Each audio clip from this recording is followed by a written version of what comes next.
जी, हमारा अच्छा सबसे पहले अगर हम बात करेंगे आज हमने एक छोटा-सा शॉर्ट कोर्स जो वक़्त के तकाज़े की बुनियाद के ऊपर क्योंकि आज हमारे यहाँ जो लैंग्वेज है पाइथन वो हर चीज़ में इस्तेमाल हो रही है और उसका बड़ा रुझान है, बड़ा बहुत ज़्यादा इस्तेमाल है। तो उसकी जो बेसिक जो नेसेसरी चीज़ें हैं वो उसको हम कवर करेंगे, उसके बाद फिर हम थोड़ी-सी उसकी प्रोग्रामिंग को देखेंगे। उसके बाद फिर हम नेक्स्ट चले जाएँगे अपने इस पे थोड़ी-सी हमारे पास जो टूल है नया चैट जीपीटी हम इसको ज़रा लिख लेते हैं यहाँ पे। अगर हम बात करें python.org इसकी एक वेबसाइट है और दूसरा हमारे पास है visual studio code. Visual studio जो लोग मेरे साथ नहीं कर सकते, तो उनसे रिक्वेस्ट है कि वो अपने आप को ये चीज़ें नोट करते जाएँ और उसको ओपन एआई तीसरा हमारे पास है ओपन एआई। ठीक है, ये 3 हो गए, एक और जो चौथी चीज़ है वो लाइव बिटकॉइन की जो प्राइसेज़ है उसको तो बेसिक हमारा जो एक्सप्लोरेशन है वो है ओपन एआई का इस्तेमाल। ओपन एआई के जो नए टूल है मार्केट में अभी आया है चैट जीपीटी जिससे मशहूर है, यहाँ से आपको इसको एक्सेस भी मिल सकता है। तो उसके बाद से इसका बहुत रुझान है और दिन ब दिन इस पे बहुत मार्केट में काम हो रहा है। तो हम सबसे पहले स्टार्ट करते हैं अगर पाइथन से स्टार्ट करें तो हमारे पास python.org आप इस वेबसाइट से जाके यहाँ पे डाउनलोड पे जाके पाइथन का जो लेटेस्ट वर्ज़न आ रहा है, उसको आप डाउनलोड कर लीजिएगा। अगर आप लेटेस्ट वर्ज़न नहीं करना चाह रहे तो आप बेहतर ये है कि आप ऑल रिलीज़ पे जाके आपका जो विंडोज़ है तो विंडोज़ वाले, जो मैक ओएस वाले हैं तो वो अच्छा एक बात याद रखिएगा कि जो लोग मैक ओएस यूज़ कर रहे हैं, तो उनके पास और लिनक्स वालों के पास पाइथन का जो वर्ज़न 2 है, ये हमारे पास चल रहा है पाइथन वर्ज़न 3.11 यानी 3.11 अभी चल रहा है। और जो मैक ओएस चला रहे हैं या फिर लिनक्स चला रहे हैं, लिनक्स यूनिक्स, तो उनके पास पाइथन का जो Python 2 version by default install होता है जब ये ऑपरेटिंग सिस्टम इंस्टॉल होता है, तो उनके लिए ये है कि वो पाइथन 3 ज़रूर इंस्टॉल कर लें। इसका आसान तरीका ये है कि इसको आपने डाउनलोड पे क्लिक करना है और आपके पास ये डाउनलोड हो जाएगा और आपने सिंपल इसको डाउनलोड जिस तरह आप सॉफ्टवेयर इंस्टॉल करते हैं, आपने वो इंस्टॉल करना है।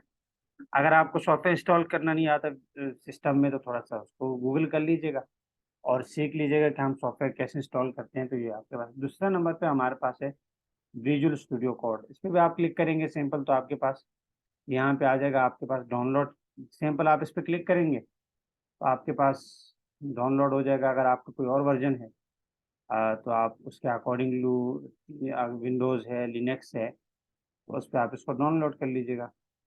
और तीसरा फिर हम इसको कल कल देखेंगे, पहले हम इसके ऊपर आते हैं, 2 जो चीज़ें हैं हमारे पास। अच्छा, एक और चीज़ आप लोगों के लिए मैं एक्स्ट्रा जो कि अ, मेरे बिल्कुल प्लान में शामिल नहीं थी और अभी जिस पे मैं नॉर्मली करता हूँ, जो बिगिनर्स हैं, क्योंकि अभी मैंने आसिफ साहब को देखा तो मैं इनको जानता हूँ पर्सनली तो मेरे ख़्याल से इनका प्रोग्रामिंग से कोई वाबस्ता नहीं है, तो ऐसे लोगों के लिए मैं रिकमेंड करता हूँ एनाकोंडा। एनाकोंडा मैं उनको रिकमेंड करता हूँ कि वो एनाकोंडा इंस्टॉल कर लें और एनाकोंडा सैंपल आपने यहाँ से डाउनलोड करना और कुछ नहीं करना। अगर आपके पास जो ऑपरेटिंग सिस्टम है उसमें आपने अकॉर्डिंग टू ऑपरेटिंग सिस्टम आप इसको डाउनलोड कर लें। अच्छा, उसमें अब फ़र्क क्या है कि हम पाइथन इंस्टॉल करें या एनाकोंडा। पाइथन अगर हमें पाइथन के अंदर जिस तरह छोटे-छोटे काम है उसके लिए हमें इंडिविजुअल एक-एक लाइब्रेरी इंस्टॉल करनी पड़ती है, जो कि बहुत ज़्यादा टाइम कंज्यूमिंग भी आप कह लें और बहुत बिगनर्स के लिए थोड़ा-सा कि बार-बार हम एक नई चीज़ इंस्टॉल कर रहे हैं और टाइम का आप कह लें। दूसरा ये है कि आप किसके साथ एक आपको कोडिंग करने के लिए आपको कोई एडिटर चाहिए होगा, तो नॉर्मली जो हम विजुअल स्टूडियो कोड यूज़ कर रहे हैं इसके साथ, तो फिर आपको ये यूज़ करना पड़ेगा। लेकिन अगर हम बात करें इन टर्म ऑफ एनाकोंडा, तो एनाकोंडा का हमें अपना एक नोटबुक जुपिटर नोटबुक के नाम से हमें अपना एडिटर मिल रहा है और दूसरी इसकी ख़ास बात ये है कि तमाम लाइब्रेरीज़ जो इसकी हैं, यहाँ पे पाई लैब के नाम से इस तरह कोई है ये। तो यहाँ पे पाइथन की बहुत सारी लाइब्रेरीज लिस्टेड हैं, जो भी नया प्लगइन आता है, लाइब्रेरी आती है, वो यहाँ पे लिस्टेड होती है और यहाँ पे आपको वो मिल रही होती है। तो अगर हम यहाँ पे सर्च करेंगे ओपन एआई, तो हमें ओपन एआई के यहाँ पे हमें मिल रहे हैं तमाम वर्जन्स जो आ रहे हैं। तो आप यहाँ से इसको इंस्टॉल कर लें, इसके ज़रिए से पिप इंस्टॉल के ज़रिए से आपको इंस्टॉल करना पड़ता है। और या तो फिर आप अनाकोंडा इंस्टॉल कर लें, तो सारी झंझट्स का एक ही हल, एक ही क्लिक पे आपने सॉफ्टवेयर जिससे इंस्टॉल करते हैं आपने इंस्टॉल कर लिया। तो आप बताएं हम कौन से तरह के कार को चलाएं, अनाकोंडा वाला बेहतर है या फिर दूसरा वाला? अच्छा, आप लोग बोल सकते हैं, आप लोगों पे कोई पाबंदी नहीं है। अच्छा, एक चीज और। एनाकोंडा वाला बेहतर है सर। अच्छा, तो चलें। एनाकोंडा बेहतर रहेगा इसलिए कि जो बिगनर हैं वो डायरेक्ट कोडिंग पर आ सकेंगे, वरना ये कि पहले लाइब्रेरी इंस्टॉल करना सीखें तो वो प्रोसेस और लंबा हो जाएगा। अच्छा, मैंने ज़्यादा लोगों का सुना अनाकोंडा, तो हम अनाकोंडा ही कर लेते हैं। अच्छा देखिए, अनाकोंडा में अगर हम देखें, मेरे पास अनाकोंडा इंस्टॉल है, तो अगर मैं यहाँ पे जाता हूँ तो मेरे पास इसमें बहुत सारी चीज़ें ऑलरेडी इंस्टॉल्ड ही हैं इसके साथ। अगर हम यहाँ पे देखें तो हमारे पास ये notebook, Jupyter notebook, Jupiter lab, और यहाँ पे आर स्टूडियो, और इसी तरह हमें पाइथन भी मिल रहा है। और यहाँ पे वी एस कोड भी है, मेरे ख्याल से आई थिंक है इंस्टॉल है, लेकिन यहाँ पे शो नहीं कर रहा। तो हमें सैंपल हमने इंस्टॉल करने के बाद अनाकोंडा नेविगेटर आपके पास, अगर आप मैक ओएस वाले हैं तो यहाँ पे आपके पास कमांड स्पेस का जो बटन है वहाँ क्लिक करके अनाकोंडा लिखेंगे तो अनाकोंडा नेविगेटर आपको मिल जाएगा। और अगर आप विंडोज़ यूज़र हैं तो आपको जहाँ पे मैं वैसे मैक यूज़र हूँ, लेकिन विंडोज़ वालों के पास वहाँ पे जो विंडो के का की होता है उसको आप क्लिक करेंगे तो आपके पास स्टार्ट में आ जाएगा और वहाँ पे आप सर्च कर लें तो अनाकोंडा नेविगेटर ये जो आपको नज़र आ रहा है ये आपको वहाँ पे मिल जाएगा। अनाकोंडा नेविगेटर सिंपल, आपने लॉन्च पे क्लिक करना है, बहुत इजी है। तो लॉन्च पे क्लिक करने के बाद ये आपको एक चीज़ और खोल देगा और वो आप देख नहीं पाएंगे। तो मैं अपनी स्क्रीन शेयर कर देता हूँ, उसकी वाली कहाँ गया, अनाकोंडा, अनाकोंडा गया,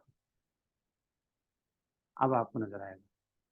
आप लोगों ने देखा कि यहाँ पे हमारे पास एक, जब मैंने यहाँ पे लॉन्च पे क्लिक किया तो उसने एक प्रॉम्प्ट खोल दिया हमारे पास, और वहाँ पे हमारे पास एक सर्वर चल रहा है। सर्वर की आईपी अगर मैं देखूँ तो हमारे पास सर्वर की जो लोकल सर्वर है उसकी आईपी है 127.0.0.1, और उसके बाद डबल कॉलम और 4 टाइम 8, यानी 8888। और ये आप देख लें कि मेरा पूरा जो डेस्कटॉप के ऊपर चीज़ें रखी हुई हैं वो सारी यहाँ पे आ गई।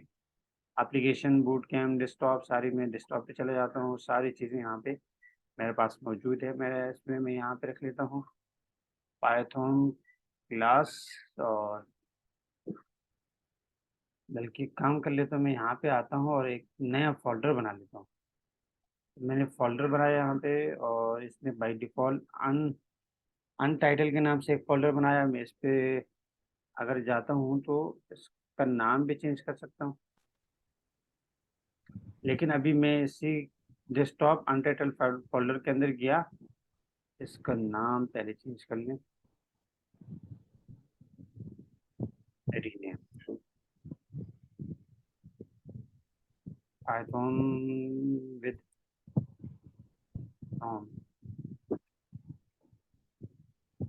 पाइथन क्लास कर लेते हैं।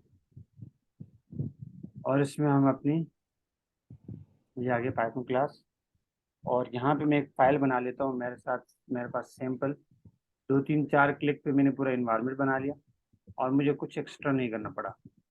मेरे को अच्छा, और यहाँ ये सिराना। ठीक है। अच्छा, एक लोग वो लोग जिनके पास सिस्टम भी अच्छा नहीं है, और वो लोग जिनके पास न सिस्टम है, मोबाइल से देख रहे हैं, तो वो एक काम ये करें, online Python compiler, online Python compiler एक आपको मिलेगा। अपने आप को म्यूट कर लें प्लीज़, रिकॉर्डिंग में आपकी शोर जा रही है। ये ऑनलाइन पाइथन कंपाइलर आपको मिल रहा है। आप सारा काम जो हम यहाँ पे करेंगे वो आप इस पे भी कर सकते हैं। जी, मैंने आपको ऑनलाइन पाइथन कंपाइलर यहाँ पे अगर मैं कहता हूँ, ठीक है। इसके बाद दूसरा काम, अगर जिन लोगों के पास ये भी नहीं है और वो ये एनाकोंडा वाला लैपटॉप है, लेकिन वो चाह रहे हैं कि उनको एनाकोंडा इंस्टॉल करना ना पड़े और उनको सिंपल, तो वो फिर क्या काम करेंगे, वो ये जो कॉलैब का है, गूगल का, ये कॉलैब अपने पास इंस्टॉल कर लें। और इंस्टॉल नहीं करना पड़ता, बल्कि डायरेक्ट इसको खोल लें। इस पर अकाउंट बना हुआ होगा आपका, और यहाँ पे आप अपनी न्यू नोटबुक खोल लें तो आपके पास ये कॉलैब research.google, ये आपके हार्ड ड्राइव जो गूगल ड्राइव होती है ना, वहाँ पे आपके पास एक खुल जाता है। और आप यहाँ पे वो सारे काम जो हम यहाँ पे करेंगे वो आपको यहाँ पे मुहैया होंगे। मतलब आपको ऑनलाइन एक एडिटर मिल जाता है जिसमें जो भी काम आपने करना है, अपने सिंपल पैकेज तमाम इंस्टॉल होते हैं और आपके एक वर्चुअल कंप्यूटर आप कह रहे हैं आपको मिल जाता है। अच्छा, मुझे इसकी ज़रूरत नहीं है, मैं इसको बंद कर देता हूँ। मुझे इसकी भी ज़रूरत नहीं है क्योंकि मेरे पास ऑलरेडी यहाँ पे ये जुपिटर नोटबुक खुला हुआ है। मुझे पाइथन क्योंकि ये इंस्टॉल करने की ज़रूरत नहीं है, और ये मेरे पास मेरा एनाकोंडा ऑलरेडी इंस्टॉल है। इसको भी मैं बंद कर देता हूँ। ओपन एआई को हम कल चेक करेंगे, तो हम आज इसको भी क्लोज कर देते हैं, इसको भी क्लोज कर देते हैं। मुझे इसका में काम ही नहीं करना। और आखिर में मैं दूसरा जो पाइथन है मेरे पास ऑलरेडी इंस्टॉल है, तो मैं यहाँ पे जाके सैम्पल अपने पास ये जो फाइल है फर्स्ट क्लास के नाम से, क्लास के नाम से मैं फाइल बना लूँगा। अगर मैं अपने जाता हूँ यहाँ पे, मेरे पास डेस्कटॉप में जो पाइथन क्लास है वहाँ पे एक मेरे पास स्पेलिंग मिस्टेक, जी मैं यहाँ से,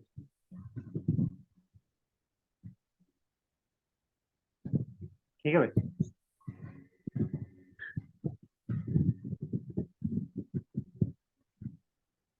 अच्छा, डिस्टर्बिंग थोड़ी सी हो रही है मुझे, मैं म्यूट ऑल कर देता हूँ। अच्छा भाई, ठीक है भाई, ये हमारा थोड़ा सा इन्वायरमेंट बन गया और अब हम इस पे बाकायदगी से हम अभी काम स्टार्ट करेंगे। अब हम यहाँ पे सबसे पहले अगर पाइथन के अंदर हम जो भी काम चीज़ चलाते हैं ना, उसे हमारे पास बोलते हैं प्रोग्राम हेलो वर्ल्ड, ठीक है। अगर हम हेलो वर्ल्ड यहाँ पे पाइथन में चलाते हैं तो उसमें हमें हेलो वर्ल्ड लिखने के लिए, दिखाने के लिए किसी चीज़ के अंदर, कोई प्रोग्राम के अंदर लिखना पड़ता है। तो ज़रा थोड़ा सा इसको एक्सप्लोर कर लीजिएगा, बहुत आसान है, बहुत अच्छा है। आप सैम्पल यहाँ पे मुझे ये रन करना है ना, तो मुझे इसको रन करने के लिए अच्छा, इसकी एक ख़ास बात ये है कि जो भी लाइन पे आप चल रहे हैं इसको चला देते हैं ना, तो वो क्योंकि 2 3 4 चीज़ें याद करें।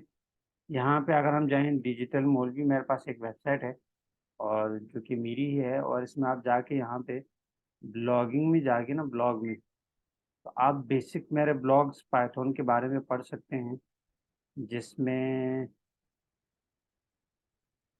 मैंने पूरा लेक्चर दिया हुआ है, लिखा हुआ है कि किस तरह आप पाइथन काम करती है। तो हमारे पास जो पाइथन का इसका सबसे पहले वाला गेट स्टार्टेड वाला लेक्चर आप पढ़ लीजिएगा, ये वाला, ठीक है, यहाँ से। तो मैं अपना कोर्स भी अभी पाइथन के ऊपर डाल रहा हूँ, यहाँ पे इसी वेबसाइट पे आपको मिलेगा। लेकिन उससे पहले थोड़े से इसको देख लीजिएगा, ये सारी चीज़ें हमने अपने डिटेल में तफसील से देखी हैं, लेकिन अभी टाइम कम होने की वजह से हम इसको नहीं देखेंगे। जब भी हम पाइथन को जब भी हम चलाते हैं, नंबर एक बात, तो लाइन बाय लाइन चलता है, ठीक है। अगर लाइन बाय लाइन में आपके पास एरर आ गया एक लाइन में, तो आगे आपका कोड एग्जीक्यूट नहीं होगा, वहीं से आपका इंटरप्रेटर जो है ना रुक जाएगा और प्रोग्राम से बाहर आ जाएगा।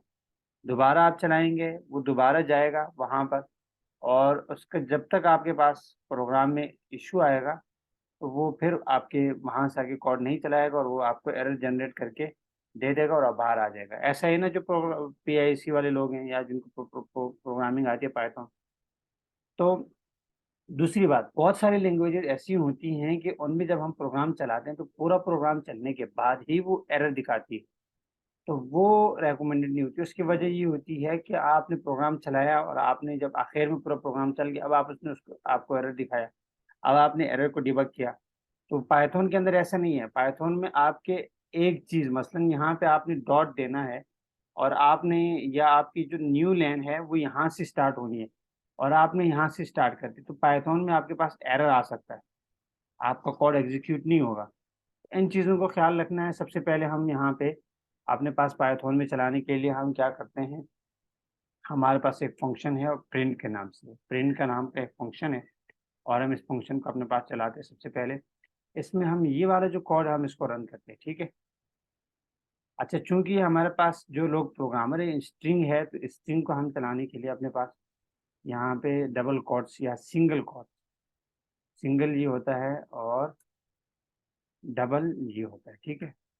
तो हम सिंगल कोट्स या डबल कोट्स के अंदर लिखकर हम इसको रन करेंगे तो आप देखें कि मेरे पास ये मेरा जो दूसरा सेल है, ये सेल भी चल चुका और यहाँ पे 2 आ गया, पहले ये चला और उसके बाद अब अगर इसको मैं ऊपर कर देता हूँ और इसको मैं यहाँ से कैंसिल कर देता हूँ, जो मैंने यहाँ पे चलाया है, इसको मैं क्लियर कर देता हूँ। मैंने इसको क्लियर कर दिया, अब मेरे पास कोई सेल नहीं चला। मैं इसको पहले चला देता हूँ, इसको 1 मिल गया और मैं इसको सेकंड में चला देता हूँ। यहाँ पे चूँकि मैंने कमिट डाला हुआ है। अच्छा, कमिट्स जो होता है उसको प्रोग्राम एग्ज़ीक्यूट नहीं करता, वो हमारे काम के लिए होता है, हमारे दिखाने के लिए होता है। तो हम बगैर फर्दर डिले कुछ इंतज़ार किए हुए बगैर हम जाएँगे और हम अपना अगला जो अ अ, Simple आगे for you. आगे की जानिब चलते हैं और हमारा जो कोर्स Simply है like बाकायदा think वेरिएबल about से, the box. उससे हम उसको स्टार्ट करते हैं, ठीक है?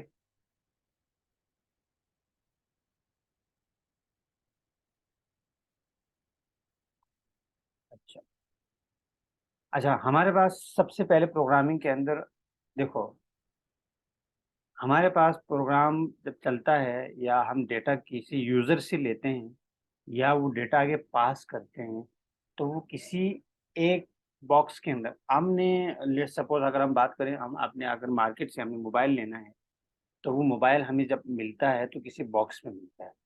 इसी तरह कोई भी चीज़ हमें एक जगह से दूसरी जगह ले जानी है, तो वो हमारे पास बॉक्स में चलती है, ठीक है? तो हमारे पास प्रोग्रामिंग के अंदर एक अम, आप इसको कह लें कॉन्सेप्ट है वेरिएबल का नाम, वेरिएबल नाम का कॉन्सेप्ट है और ये वेरिएबल जो है, अगर मैं इसको यहाँ लगा देता हूँ कमिट्स तो ये मुझे, बल्कि मैं वेरिएबल इन प्रोग्रामिंग, अच्छा मैं चूँकि जल्दी-जल्दी लिख रहा हूँ, अगर मेरी किसी चूँकि इंग्लिश ग्रामर की कोई मिस्टेक हो तो उसको भी माफ़ कीजिएगा और क्योंकि अभी टाइम कम है तो हम इसको इतना इस पे ध्यान नहीं देंगे, लेकिन बात आपकी ये है कि समझने तक, ठीक है?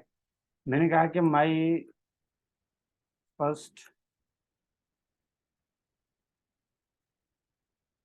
ठीक है? इसके बाद हम यहाँ पे क्या देते हैं, इसको वैल्यू देते हैं माई फर्स्ट वार। हमने एक वेरिएबल बनाया माई फर्स्ट वार के नाम से और उसमें हमने डाल दिया 1 2 3, ठीक है? अब मैं अगर यहाँ पे इसको चलाता हूँ और एक दूसरा वेरिएबल बनाता हूँ और इसमें अपने आप को म्यूट कर लें भाई, कौन है?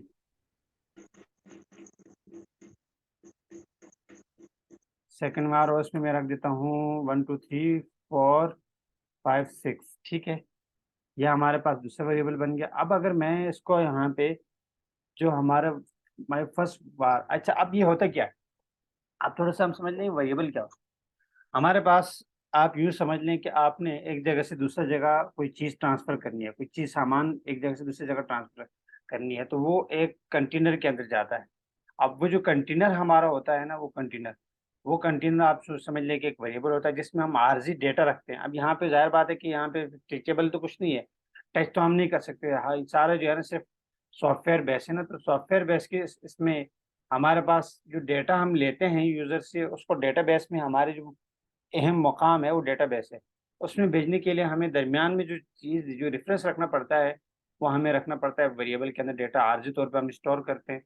अच्छा, अगर मैं यहाँ पे एक तीसरा वेरिएबल बनाता हूँ, माई थर्ड, और उसमें मैं ये काम करता हूँ कि उसमें मैं वैल्यू जो फर्स्ट वेरिएबल है उसके अंदर मैं इसके साथ इसको कर देता हूँ, लेस कर देता हूँ। अब मैंने थर्ड पता नहीं कैसे, अच्छा, अब मैंने 3 वेरिएबल बनाए। देखिए अगर मैं यहाँ पे इसके नीचे एक और सेल बना लेता हूँ और मैं यहाँ पे इसकी वैल्यू प्रिंट करता हूँ तो मुझे इसकी वैल्यू 3 मिलेगा। और यहाँ पे एक और सेल बना के इसके नीचे मैं इसके अगर वैल्यू को प्रिंट करता हूँ, प्रिंट करने के लिए मुझे सिर्फ अपने रन करना पड़ेगा। तो मैंने जब प्रोग्राम को या यहाँ से हम रन कर लें या हम शिफ्ट पकड़ के एंटर कर दें तब भी ये हमारे पास रन हो जाएगा। हमारे पास इसमें वैल्यू रखे, हमें हमेशा प्रोग्रामिंग के अंदर जिस चीज़ पे हमें चाहिए होती है, जो काम हमें चाहिए होता है, वो हमें वैल्यू से ताल्लुक है। अब ये फंक्शन है, वेरिएबल है, इसका डज़न्ट मैटर, इसका हमारे पास प्रोग्रामिंग के हद तक आप तक है। जो कोडर है, राइटर है, जो लिख रहा है, जो रीड कर रहा है, उसके हद तक है। बाकायदा जो एंड यूज़र है, उसको आपकी वैल्यू चाहिए होती है, उसको एंड रिज़ल्ट चाहिए होता है, पैसा चाहिए होता है। उसको नहीं कि पैसा कहाँ से आया, कैसे आया, उसको ये ताल्लुक नहीं होता। ठीक है, तो हमारे पास एंड में क्या हो गया, हमारे पास जो वैल्यू है माय फर्स्ट वेरिएबल की 1 2 3, माय सेकंड वेरिएबल की जो वैल्यू है 4 5 6 7, और हम दोनों ने इसको थर्ड वेरिएबल में हम इसको चलाते हैं। तो अब अगर मैं इसको चलाता हूँ यहाँ पे, तो मेरे पास आप देखेंगे यहाँ पे यहाँ आओगे 4690। इसने इसको क्या किया, प्लस किया। तो हमारे पास इस वेरिएबल में मैथमेटिक्स इस्तेमाल होगी। ठीक है, अब मैं एक काम ये करता हूँ कि हमारे पास ये जो वेरिएबल है 1 2 3, इसको मैं डबल स्ट्रिंग या डबल कोट्स या सिंगल कोट्स में लिख देता हूँ। और मैंने यहाँ पे इसको कोट्स में लिखा। अब मेरे पास वैल्यू अगर मैं इसको चेक करता हूँ, मुझे वही मिल रही है लेकिन कोट्स में मिल रही है। ठीक है, यहाँ पे मैं करता हूँ इसको और इसमें मेरी सैंपल, यहाँ पे भी मुझे वैल्यू वही मिल रही है लेकिन कोट्स में मिल रही है। लेकिन यहाँ पे आप फोकस कीजिए लाइन नंबर 8 के अंदर। ओह माय गॉड, अरे! तो लाइन नंबर 8 के अंदर अगर हम चेक करते हैं तो हमारे पास यहाँ पे हमें कुछ और मुख्तलिफ मिलेगा। अब हमारा जो थर्ड वेरिएबल है इसकी जो है ना, आप पहली वाली जो वैल्यू है जब ये लाइन नंबर 9 पे चला था, अब 15 पे चलेगा। यहाँ पे आप देखें लाइन नंबर 9 पे जब इसका नंबर 9 था तब ये चला था तो इसकी वैल्यू थी 4690। लेकिन अब अगर हम इसको चलाते हैं तो हमें इसकी वैल्यू मिल रही है 1 2 3 4 5 6 7। क्यों? क्योंकि अब की जगह ये हमारे पास जो वेरिएबल है उसमें एज ए स्ट्रिंग मिल रहा है। एज ए स्ट्रिंग यानी एज अ नंबर हमें मिल रहा है। अगर मैं यहाँ पे मैं फर्स्ट वेरिएबल की जगह में कर देता हूँ पाकिस्तान, और यहाँ पे मैं कर लेता हूँ KPK। ठीक है, तो हमें एज इट इज़ ये दिखाया कि देखो नीचे पाकिस्तान आ गया और यहाँ पे सेकंड वेरिएबल में KPK आ गया। और यहाँ पे अगर मैं थर्ड वेरिएबल में इसको चलाता हूँ तो मुझे चूँकि मैंने यहीं नहीं चलाया इस दफ़ा, अब मेरे पास 21वें लाइन पे ये चलना चाहिए। तो मैंने चलाया, अब मैं इसको दोबारा जब कॉल करता हूँ तो मेरे पास पाकिस्तान KPK आ गया। अच्छा, ये काम किसने किया? ये काम ये किया कि हमारे पास डेटा टाइप की अगर हम बात करें तो हमारे पास एक होती है फ्लोट डेटा टाइप, सॉरी, एक होती है फ्लोट, एक होता है स्ट्रिंग, एक होती है हमारे पास ये जो एंटर है ना, इंटीजर। और इसके अलावा हमारे पास तो डबल और लिस्ट, डिक्शनरी, और इसके बाद टपल, टुपल, टपल, डिक्ट। ठीक है, अच्छा, स्ट्रिंग की स्पेलिंग क्या है? स्ट्रिंग की स्पेलिंग, स्ट्रिंग तो है इस पे, फिर इंटीजर तो ठीक है इसकी, इंटीजर ठीक है, इंटीजर की स्पेलिंग तो सही है, फिर भी चलें ये याद रखिए, स्ट्रिंग है, इंटीजर है, लिस्ट है, डिक्शनरी है, टपल है, और इसके अलावा कुछ और भी हैं, प्लॉट है। फिलहाल बेसिक ये हमारे पास 3 4 जो ज़्यादा यूज़ होती है, जो कॉमन यूज़ होती है प्रोग्रामिंग के अंदर, वो हमारे पास। तो इसको मैं एक काम ये कर लेता हूँ, मैं इसको कमेंट में रख देता हूँ। ठीक है भाई, हमारे पास ये आपके पास नोट में आ गए। अच्छा, टाइम टाइम बहुत तेज़ भाग भाग रहा है भाई, टाइम बहुत तेज़ भाग रहा है। ठीक है, इसी Give an तरह example. I want to print on the screen numbers from अच्छा, दो दो दो जो फ़र्क है इन दोनों में, एक तो ये है कि हमारे पास जो इंटीजर होता है वो हमारे पास नंबर्स, और अगर हम कोई भी मैथ का ऑपरेशन, मैथ के ऑपरेशन हमारे पास क्या है, प्लस हो गया, माइनस हो गया, और इसके साथ और परसेंटेज, ये आप देख लीजिएगा कि ये काम क्या करते हैं। और भी हैं, लेस देन, ग्रेटर देन, और लेस देन इक्वल टू, और ग्रेटर देन इक्वल टू, ये सारे आप देख लीजिएगा। अब फिलहाल हम इसको स्किप कर रहे हैं, इनको, इन टॉपिक्स को हम स्किप कर रहे हैं, तो आप इनको देख लीजिएगा, ठीक है। तो कोई भी अगर ये ऑपरेशन जो हमारे इस पे चलते हैं इंटीजर पे, तो मैथ के यानी प्लस चल रहा है तो उसको प्लस करेगा, अगर हम उस पर एक्सपोनेंशियल चलाए तो एक्सपोनेंशियल जो उसकी होगी वो निकाल के देगा, अगर हम उस पर माइनस चलाए तो माइनस करके देगा। लेकिन जहाँ पे हमारे पास ये स्ट्रिंग आ गया ना, तो फिर उस सूरत में फिर ये हमारे पास जो काम है वो ये करता है कि फिर उस सूरत में ये हमारे पास जो मैथमेटिक्स के ऑपरेशंस हैं उनको नहीं वो चलाएगा, ठीक है।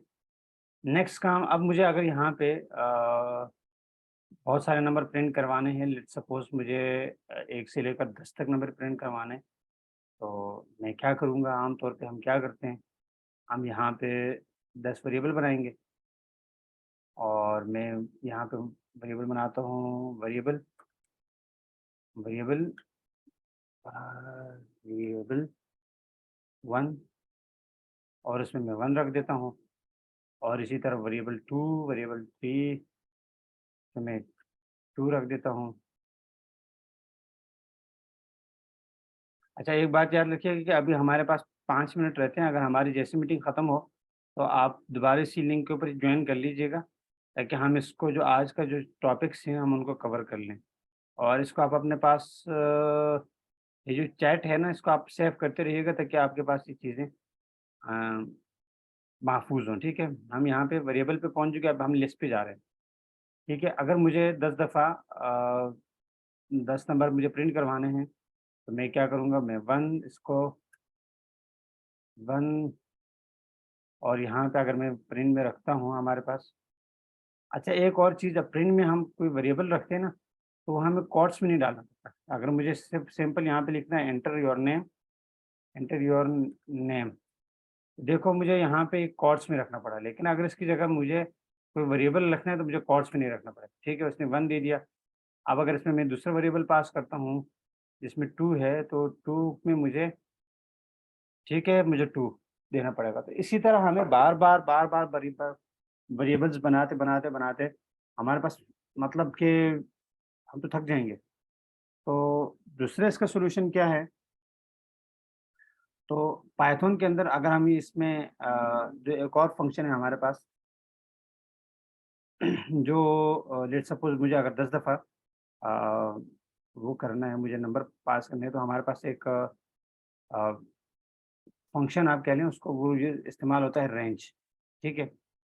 अब रेंज क्या है, थोड़ा-सा इसके बारे में पढ़ लीजिएगा, और लेकिन हम इसका बेसिक यूज़ आपको करके दिखाएँगे। तो हमने यहाँ से इसको सैंपल उठाया, ये जो मैं हाइलाइट कर रहा हूँ ना, ये इसके ऊपर आपने पढ़ना है, ये मेन चीज़ है, मेन टॉपिक्स हैं।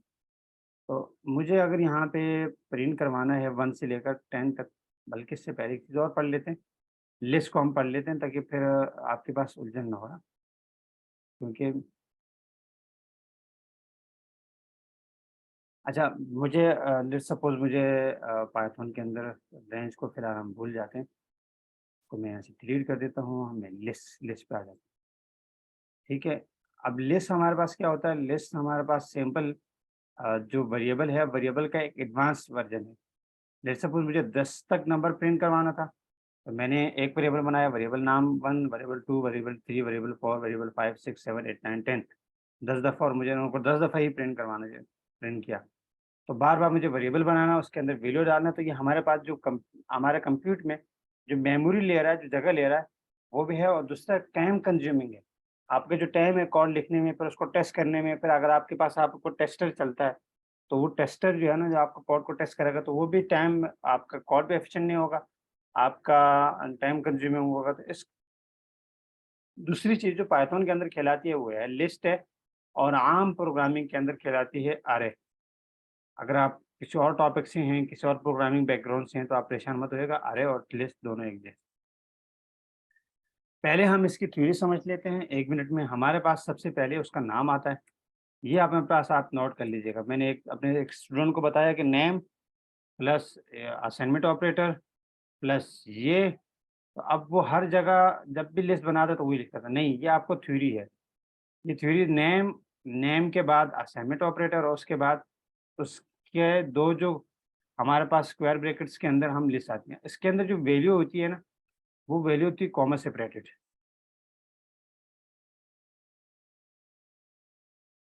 ठीक है?